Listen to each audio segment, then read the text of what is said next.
Hey guys, welcome back to the channel. Today we're going to be talking about the history of Cape Coral with a focus on the environment. For those who don't know where Cape Coral is, it's part of Lee County in southwest Florida. Cape Coral was originally all swampland, 103 square miles of swampland to be exact. It was originally purchased by the Rosen brothers in 1958. The Rosen brothers advertised their dream as a waterfront wonderland. To achieve this goal, the Rosen brothers dug miles of canals, to the point where in modern day Cape Coral is home to 400 miles of canals. That's 222 miles more than Venice, Italy, the second runner-up of the most canals in the entire world. The Rosen brothers were only able to dig so many canals before the silt from this massive project started to leach into the water and get into the water supply of surrounding cities. The surrounding cities complained, and while the Rosen brothers had Lee County permits, they didn't have Florida permits. Because of their lack of permits, the Rosen brothers were sued into bankruptcy.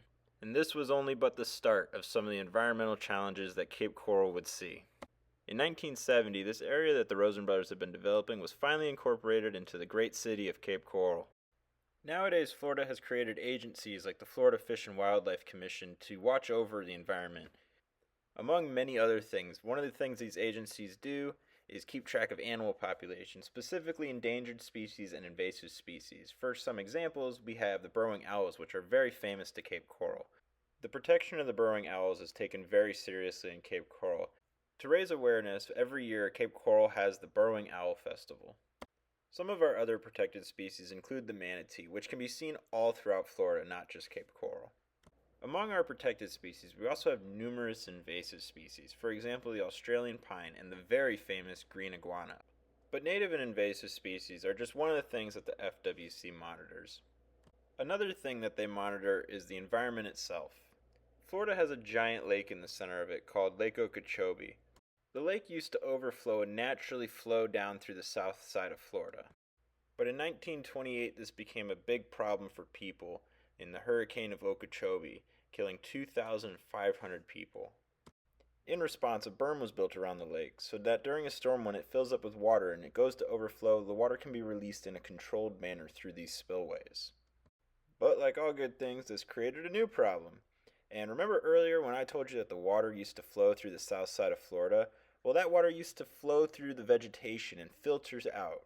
This filtering would balance the pH level and the oxygen level in the water.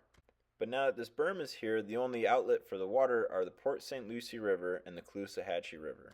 Without filtering, this water comes down our rivers with a messed up pH level and increased nutrient load. And if you've lived here for any amount of time, you're very familiar with the outcome of this: red tide. So why does Cape Coral care? Well, Cape Coral is right at the mouth of this river. And with Cape Coral being the waterfront wonderland that it is, almost every house on the water would experience this red tide. The smell, you couldn't swim in the water because your skin would itch. Something had to be done. So Florida got involved, and they got the FWC involved. And now there is a project to reconstruct the berm around the lake. The plan was announced in 2016, and the major goal of it is to redistribute water down through the south and the north side of Florida. In Cape Coral's short 75-year history, it has come a long way. It is now one of the largest cities by landmass in Florida, and it has a population of over 270,000 people. Originally purchased by two brothers with a dream, Cape Coral went from swampland to waterfront wonderland. Just before the video ends, I want to share with you some really cool historical photos I just found. One of them is this one right here. In the center you'll see the Rosen Brothers building. This was one of the first buildings ever constructed in Cape Coral downtown district. This building is said to have had marble elevators, and the downstairs floor was filled with switchboards for brand new phones. Along with a great history in its short time, Cape Coral has also had environmental challenges, and the point of this video is to bring that to people's attention and to inspire people to get out there and involved in their community to help protect this great history and this great ecosystem that Cape Coral was built upon.